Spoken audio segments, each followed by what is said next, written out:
We'll see the bonds again between our people on display when President Ghani has an opportunity to address Congress tomorrow. So, with a new government in Afghanistan and with the end of our combat mission, this visit is an opportunity to begin a new chapter between our two nations. President Ghani and Dr. Abdullah, I thank you both for your strong support of the partnership between our two nations. And yesterday, they had a chance to spend time in Camp David with our respective teams and had excellent discussions on how we can move forward together. Today, guided by our strategic partnership, we focused on several areas.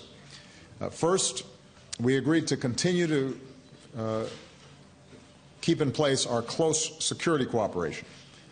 Afghanistan remains a very dangerous place, and insurgents still launch attacks, including cowardly suicide bombings against civilians. President Ghani is pursuing reforms to further strengthen Afghan security forces, including respect for human rights. And as part of the ongoing NATO mission, the United States will continue to train, advise, and assist Afghan security forces. As we announced yesterday, we'll work with Congress on funding to sustain 352,000 Afghan police and troops through 2017. At the same time, we'll continue to conduct targeted counterterrorism operations, and we agreed to maintain a dialogue on our counterterrorism partnership in the years ahead.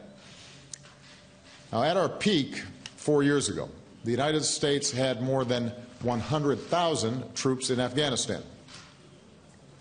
In support of today's narrow missions, we have just under 10,000 troops there. Last year, I announced a timeline for drawing down our forces further, and I've made it clear that we're determined to preserve the gains our troops have won. President Ghani has requested some flexibility on our drawdown timelines.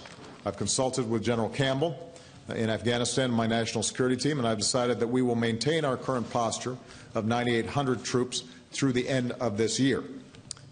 The specific trajectory of the 2016 drawdown will be established later this year to enable our final consolidation to a Kabul-based embassy presence by the end of 2016.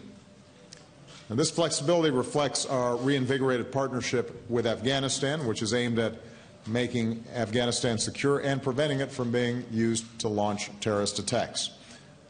Reconciliation and a political settlement remain the surest way to achieve the full drawdown of U.S. and foreign troops from Afghanistan in a way that safeguards international interests and peace in Afghanistan, as well as U.S. national security interests.